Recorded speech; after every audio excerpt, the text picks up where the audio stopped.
Welcome to Ninon Speaks. I'm your host, Ninon de Rosa, and my co-host is AJ Dean. Sit back and enjoy the show. Welcome to Ninon Speaks. I'm Ninon de Rosa, your host, and next to me is AJ, my co-host. Absolutely amazing. We have two incredible guests, but as you very well know, I never introduced them. AJ introduces them. So we find out who they are, what they do, and everything about them. I understand they're absolutely incredible. I just want to reach out to everybody out there for supporting Ninon Speaks and both of us. Absolutely incredible. We're doing very, very well. We're a new show, so we're very excited about it. And we're doing extremely well, aren't we, AJ? Absolutely. And I'm so excited. I'm going to admit our guests now, and I am thrilled. Tonight we have the Queen of Blues, Lady Brandy of Lady Brandy's Place in Las Vegas, Nevada. Every Saturday night, she's there from 8 p.m. to 1 a.m. for the best rhythm and blues music in town. And we have a lot of fun things to talk about with her. She also performed at the historic Moulin Rouge. We want to talk a lot about that. Yeah. And it is also my great pleasure to introduce Mr. Tony Taylor. He is an amazing film and television actor, producer, and screenwriter. And he's been in films like 2021's Forget About It, Tony's Place, which he screenwrote, and Diablos de Denver. So we're going to talk to him. He's got some exciting film projects. Welcome, guests. Hello, Tony. Hello, Thank Lady you. Brandy. Hi, how are you? How are you both? You're both looking amazing. You know, Lady Brandy, I understand we're going to pay you a visit actually in June. Yes. Happens to be, I think it's going to be a birthday thing or something. I'm 39 and holding. You're a little older than me then. Oh, 29 and holding, right? It's 22. Oh, 22 and holding. Yes, ma'am. Absolutely. How are you doing, Lady Brandy? How's everything? I'm fine, thank you. Because this COVID-19 has been crazy for all of us, and we've all been hanging in there. We have been able to continue our show. We haven't stopped it because we're on Zoom. So we sort of, we keep marching along. So we found a way before all this actually happened. So we're pretty cool. So how's it going with you, Lady Brandy? Everything is fine. First of all, I want to thank you guys for bringing me on. That is fantastic to meet both of you. And I want to thank you for inviting me on your wonderful show. Well, absolutely. If anybody doesn't know what we do, Ninon Speaks is a platform where we give entertainers, mostly entertainers. We also do writers and also anybody who's inventing whatever they're inventing. So it's actually a platform for everybody. But because we're in Vegas and because we know a lot of the entertainment business people, we like to give them that platform just to let people know that things are happening, things are still going on. And once you're in the entertainment business, you don't give up. You keep plodding along. Is that right, Tony? Tony, that is correct. How you doing? That is correct. I'm good, Ninon. How are you? I'm absolutely amazing. Now, you live in Vegas, don't you? Yes, and it's really good to see you again. Yeah, I've seen. You were on my show, weren't you? I was once. I was. Some time ago. Yeah. How's it going for you with all this craziness going on? The virus definitely hurt the entertainment business and film, especially when you're a union actor. SAG actually put a lot of restrictions this year on filming. Really? So yes, a lot. So as a production crew, like producers and everybody like that, they have to actually have at least another 30% into their budget, added to their budget, just for COVID precautions. You have to be tested. You have to have a doctor. You have to have so many things now just because of COVID. So it really hurt the entertainment business a little bit, but everything's starting to fire back up. A lot of my friends are making films right now. I'm actually getting ready to go out east for another film that they just started production on last week. So I'm just waiting on my call sheet for that. So I'm actually really excited. So everything's getting back to normal. Can we talk? Can you mention the name of it? Yeah. The movie's called Raw Power. It's based on a true story. It's about a 5-time world champion power lifter. His name is Diesel Ramos. He's a huge man, huge. I just seen him the other day on a video. He was bench pressing 1,200 pounds. It's like, really? but it's about that. And I play the president of the weightlifting association in that movie. Okay. So, it's a different role for me because, as you know, I usually play mafia. So I'm actually got a couple roles this year that's not mafia. So it's like, wow. So you're reaching out. I know it's funny when you get typed in casting. And Yes. a lot of actors get typed into what they do, and sometimes they're afraid to actually move left or right in case they miss a part. But sometimes you've got to do that. You've got to sort of let people know that you can play other parts, and that's why you're an actor. Yes. And I just got done doing a film out in New York. Yeah. It was called The Vagrant. It's going to be a Netflix movie, but I actually played a Catholic priest in that one. So a total role change. How did you like playing a priest? I liked it. It was a drama movie. It was a total drama movie. And it was challenging for me because I actually had to cry and stuff like that. But it was easy because I worked with an actor. His name is Tony Farrell, and he's been in a movie business for a long time, and he had to cry a lot too because I was his friend in the movie, and so I just fed off of him, And when he started crying, it made me sad, so I started crying, and it worked out good. So, was it easy for you to play a priest? Do you know the Catholic religion, or did you just? I am Catholic. I used to go to a church in Denver where I'm from every Sunday. I never missed mass, but it was challenging. What I did to prepare for that movie is I watched a lot of YouTube videos, because I had to do a eulogy and I had to do the other scenes were easy, but the eulogy was actually pretty difficult for me. I had like 500 words I had to read, but I actually didn't read it. I had to memorize it, but I walked around and talked about the folks that died and stuff like that. And it was actually pretty challenging, but the director was really happy with my performance. And so I got a thumbs up on that one. Sounds like it was a pretty moving character you played, because it's not easy to play a priest, because you have to do it probably right, exactly how they are. Otherwise, they're going otherwise going to have a problem with, he didn't say the right thing about priests. Right. No, it was challenging, but it's going to be released this year, so I'm really excited to see it. There was a lot of great talent that was attached to that film, and it's going to be good. It's going to make all you guys cry. I can't wait. Let's go back to you, Lady Brandy. Now, Lady Brandy, I understand you have had quite a career. Oh yeah. Share a little bit about, you can brag. Don't be afraid to brag who you've been with and who you perform with. And, you're one of the greatest, apparently. I mean, I haven't heard you. You're one of the greatest jazz. Blues, excuse me. Yes, she has, Lady Brandy is wonderful. She has a Party Like a Boss. That's one of my favorite songs. And the other one, Shake It Off. And you have worked at Moulin Rouge. Can you tell us stories about that, Lady Brandy? It's such an honor for you to be here. Yes, working with at the Moulin Rouge with one of the most beautiful ladies in Las Vegas that I have ever met on the Moulin Rouge, and it was really a pleasure to work with her and for her. She was a lot of fun too. Sarah Ann Knight Preddy, is that correct? That's it. I love her, and she loved me. What did she bring to what you didn't know, and what you sort of learned from her? Because I know we all learn from other people, but she was such an icon. What did you learn from her? Actually, learning from and working with her, I learned to really invite people into the entertainment world. I was doing that anyway, but she really put that on me to invite other people, entertainers in, and let them perform also on platforms. Now, your platform, obviously, this is a club you have, right? Yes, it's a club called Lady Brandy's Place. Okay. And how long have you had this club? And it's in Vegas. Whereabouts in Vegas is it? It's 953 East Sahara, inside the Commercial Center, Suite B31. And I've been there 4 years now. Yeah, I know where you are. You're right behind the old Hilton Hotel, the Westgate. Yes. Yeah, right behind there. Yeah, I know where you are. Yes.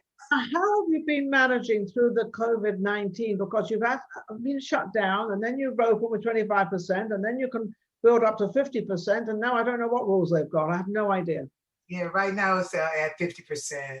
And this has been my fourth show since we had shut down. But at that time, I was remodeling the club, so that gave me something to do there. So when it just everybody that comes in now, this is my fourth show. They love the remodeling that we did. It's beautiful. Actually utilize your time, and you didn't really have any downtime because you used your downtime, which is a beautiful thing to do. Exactly. I have to ask, I'm sorry to interrupt. I have to ask this, Ninon. The Moulin Rouge is such a historical hotel and casino. Lady Brandy, did you work with Sammy Davis Jr. or Dean Martin or the chairman of the board, Frank Sinatra? I know that they frequented the Moulin Rouge. Can you share with us a little bit about that? Who did you perform with? Well, I didn't get a chance to perform with them. Actually, I performed with some blues singers over there, like Millie Jackson, Denise DeSalle, and some comedians. I can't think his name, but some comedians, professional comedians that I performed with over there. But in the entertainment, singing, Denise DeSalle and Millie Jackson over at the Moulin Rouge. Awesome. Yeah. Now, do you get other people to come into your club to perform as well? Yes, I do. Old school R&B. I got a lot of Las Vegas entertainers: Drake King, Wisdom Phoenix, Michael Welch, E.C. Adams. So it's a whole lot of entertainers that come in and open up for me, and we just do a great job. Yeah. Have you? Let's go over to you, Tony. Tony, have you been to her club at all? And if you have, No, I haven't. I really want to go though. I actually saw a couple of videos on YouTube of Lady Brandy, and I'm actually a fan of her. She's really very talented, and I'd really like to meet her in person one day and go to her club. Absolutely, absolutely. Hey, go back to Lady Brandy. Lady Brandy, you going to sing a little something for me? Sing a little something for you. Something. Doesn't have to be. Yeah, I'll do something told me it was over. Then I saw you and her talking. Something deep down in my soul. That's it. Beautiful. I love it. Beautiful. I love it. Thank you so much. It's so great. When you sing like that, I go immediately to New Orleans. Oh yeah, that's a song done called "Rather Go Blind." Wow. Really? It's a song Coco Taylor. I do Coco Taylor's version, but it's by Etta James. Oh. Etta James, yes. And Coco Taylor did it, and my voice is more so on the Coco Taylor's version. And it's matter of fact, that's everybody's favorite song that I sing at the club. It's beautiful. Thank you so much for that rendition. Lovely. I think that you've probably got a lot of favorite songs, Lady Brandy, and you know, I take my hat off to you on how you keep up the tradition, because sometimes the tradition loses its place, especially with the younger generation coming out with lots of different things now. I mean, I go through my life. I might be 39 and holding, but I have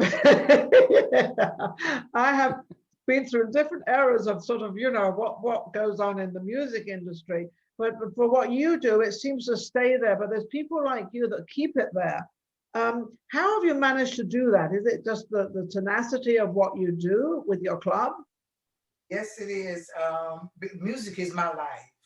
You know, I live for music, and I've been doing it for over 40 years. I started off in Detroit, and I actually performed with Al Green also, which is my oldest son's father. So that's where I started at, and in Detroit, Son is Al Green's father. my oldest son, Al Green, is his father. That Wow. is, Yeah. goodness gracious. Now, has he gone into the business? Is he singing or doing anything? My son, he's a writer, producer, and a rapper, actually. Rapper, how amazing. And does he live in Vegas? Yes, he does. We got him on the show. Yes, absolutely. Yeah, we have him. And also my baby son, he's an actor. dancer. He imitates Michael Jackson. So he's an actor, dancer, singer, and he's been in quite a few movies. He was on the Disney Channel, even Stevens. He was on the Apollo with Steve Harvey. He has his movie out called Love Triangle. He's been on The Shield. So he's done a lot of things also in acting and dancing. That's amazing, isn't it? What do you think of all this, Tony? It's amazing. Oh, it's impressive. She's Isn't very talented, and it sounds like her sons are very talented too. I hope to meet these gentlemen one day.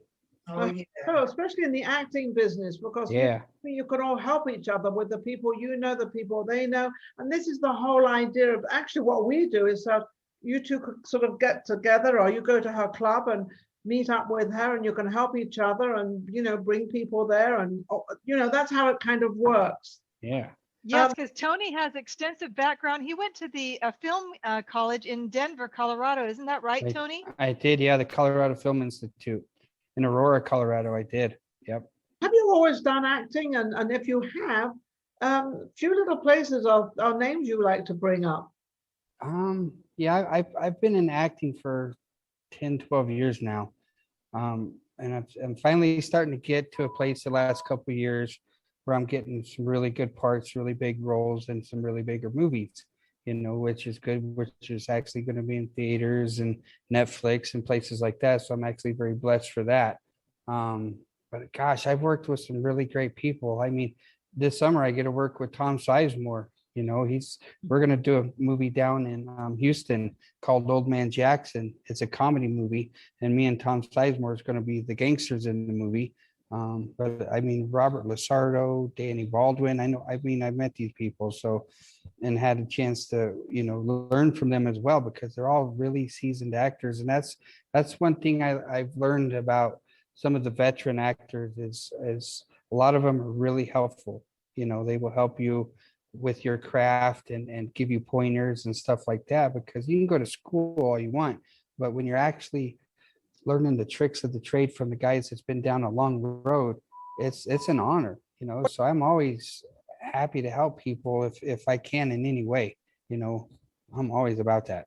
Well, that's why people like you and you get on, because I was an actress at one time and doing different things across the board.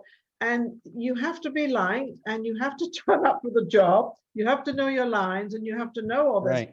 But you're so right when you can learn it on stage, or you can learn it, you know, like Lady Brandy. I'm quite sure you learned a lot from your peers, and I'm quite sure, Tony, you learn a lot from all the actors. And that's actually where you can you can still be your own person, but you can learn from them of how to be and how to act and how to sort of, you know, conduct yourself. It's a business. People don't think it is, but it's a business. It is. Tony? Yeah, it's a big business. You know, there's a lot of money in movies, a lot of money tied up in that. So when you show up on set, you better have your A game ready, because they don't like you to waste their money, you know, on set. And you can always be replaced. That's the Always. fortunate part, right, Lady Brandy? You can always be replaced, right? Sure, that's for sure. Yeah. Now how many children do you have, Lady? 5 You have 5 children. I know you have, girls and 3 boys. you have 3 boys and 2 girls. What are the girls doing? Pardon? What are the girls doing? Are they? They're makeup artists, hairdressers. That's what they do. So they've gone into the business, but they're behind the scenes, not in front of the scenes. Behind Sit and take Mama's voice, huh? dancing either. Because I'm also a dancer. Matter of fact, I started on modeling. I was an instructor for Barbers Out of School in modeling for years. And then I got off into the singing, the blues, and, you know, when I met Al Green, actually. So, Did you not think you had a singing voice, or did you know you had a singing voice, but you didn't like kind of sort of bring it out there? I didn't think so. My sister was the one that got me into singing. She was a singer, and she made me get down in that basement and start singing. So after that, I started singing. And when I got to Vegas, I met a few people, Bobby Jones, and quite a few people in the blues industry. So then they wouldn't let me go. So, and I'm glad they didn't. So this is a good job. They didn't. So, and I love singing music. Like I say, music, being in the music industry is really, I live for music. I sleep singing, tell you the truth, sleep listening to music because it just really help my day go by. Do you write your own, some of your own music? I've written one song in my life, but no, I haven't written any of my own music.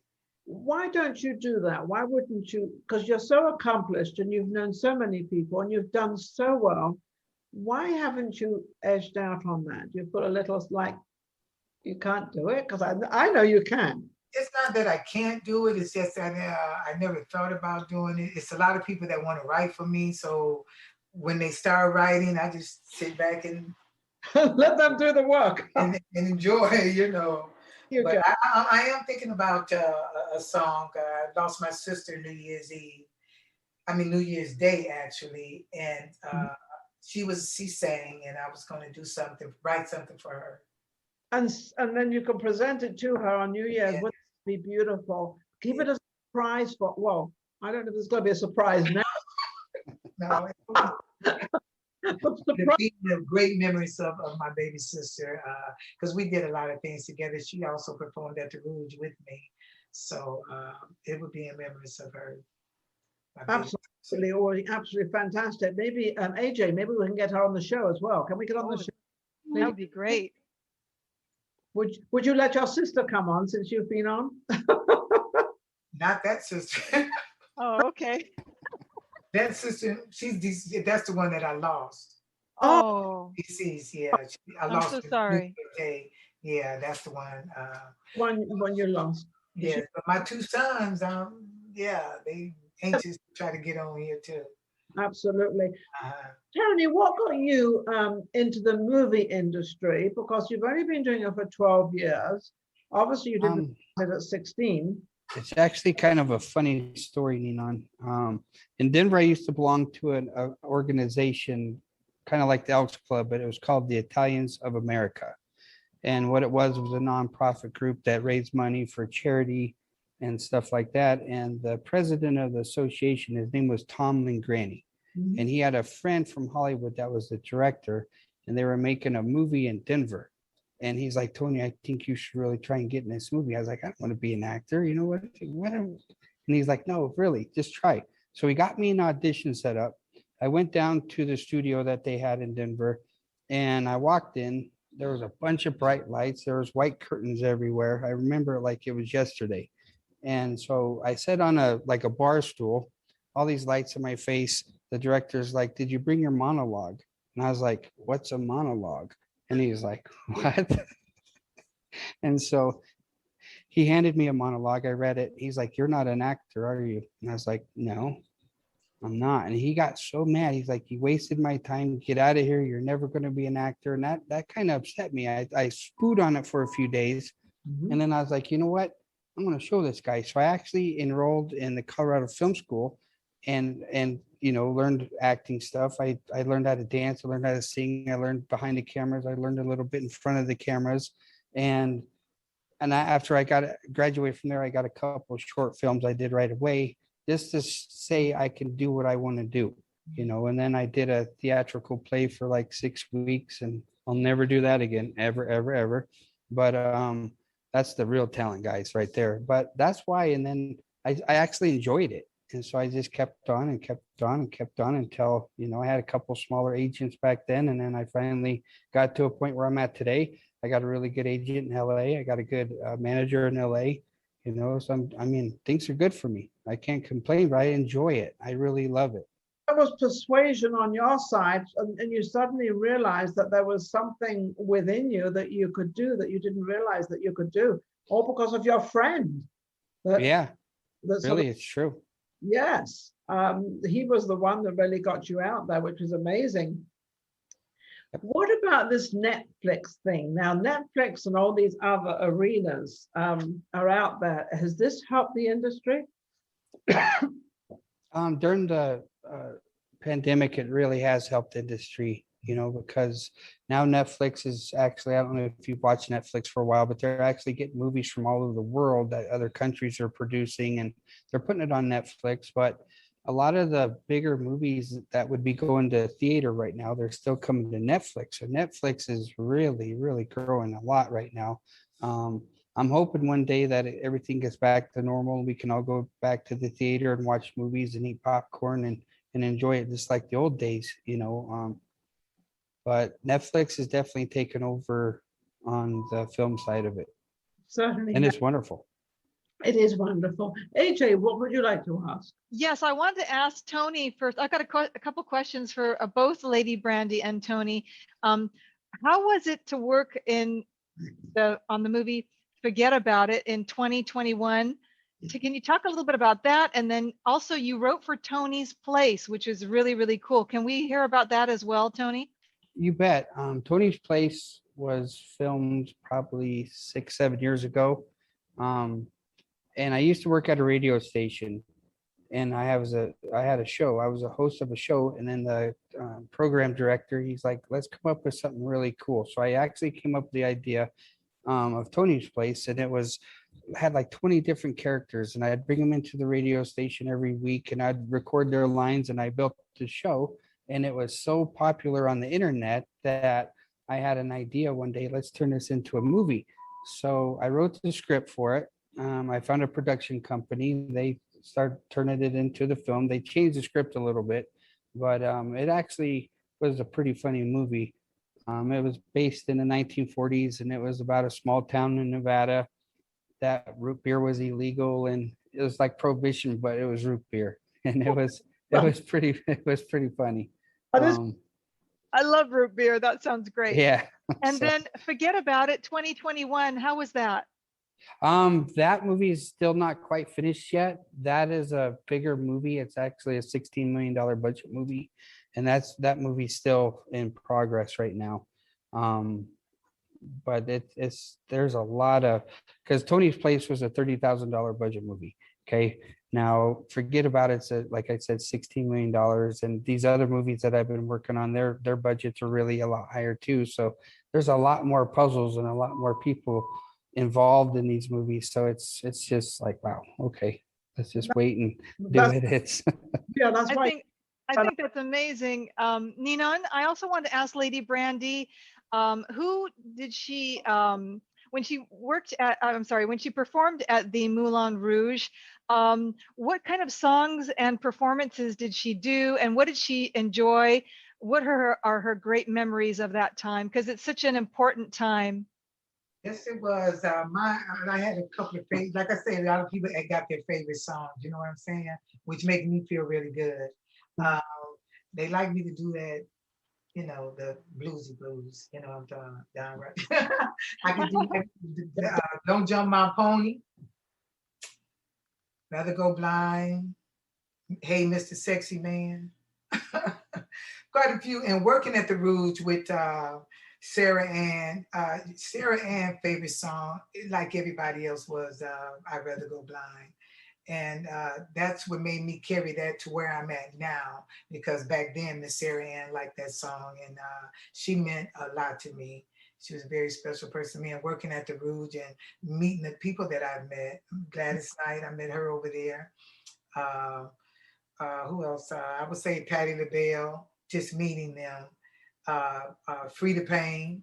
So I met quite a few people through Sarah Ann, worked the OJs, Gerald Austin of the Manhattans, Bobby Blue Bland, BB King, and right now BB King's daughter Rita King, she inducted me into the Las Vegas Blues Hall of Fame.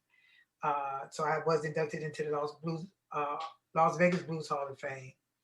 I also won the People Choice Award, the Dr. Martin Luther King Award, and I was inducted into the Black Music Hall of Fame. That was this year in January. And so I took a lot from the Moulin Rouge and made me want to open my own club. She gave me that. We talked about that and doing my own business, and she really steered me in that direction that I am doing right now. So it's a great thing to have worked at the Rouge. This is so beautiful. It's such a beautiful what you said about Sarah Ann Night Pretty, and she lives on. And I just want to mention that. And I love how you keep her energy and love and spirit growing. And that is what it's all about.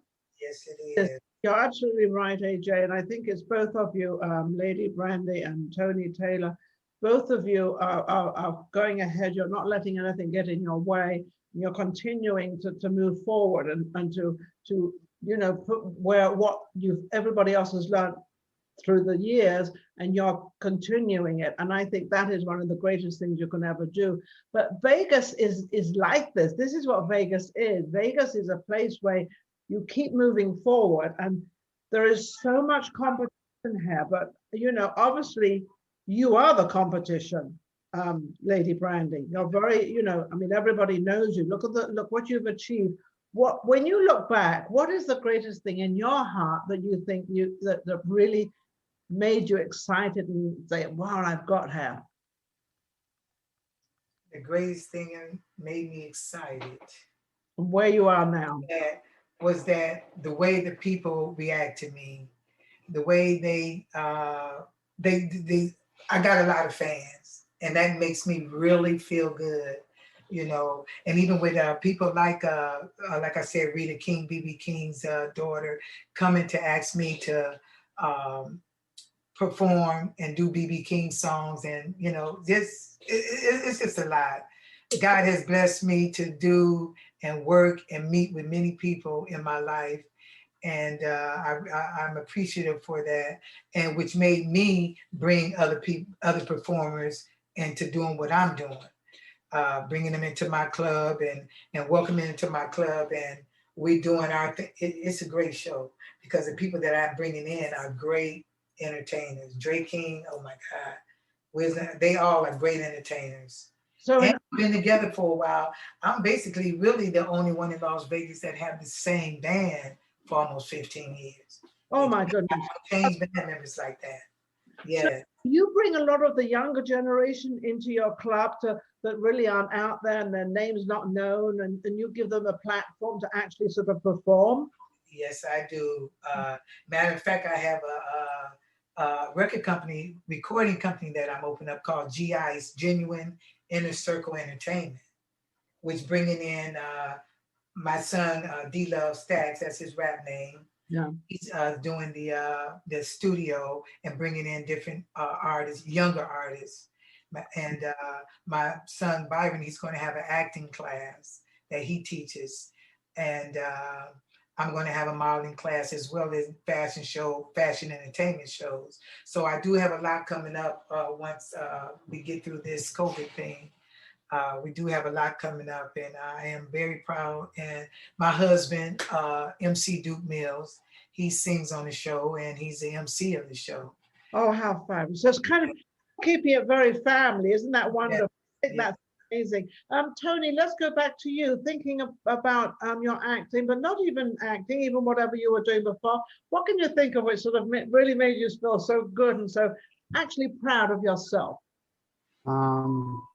Probably when some casting directors called me up to be in a film where I didn't even have to audition, because most actors you have to audition, and lately I've been getting cast where I haven't even had to audition. So that's really a big honor for me too. It's like, wow, that's kind of cool, but like Lady Brandy said, though, I mean, God has really blessed me. He's blessed me, blessed my family. I owe it all to him. I really do.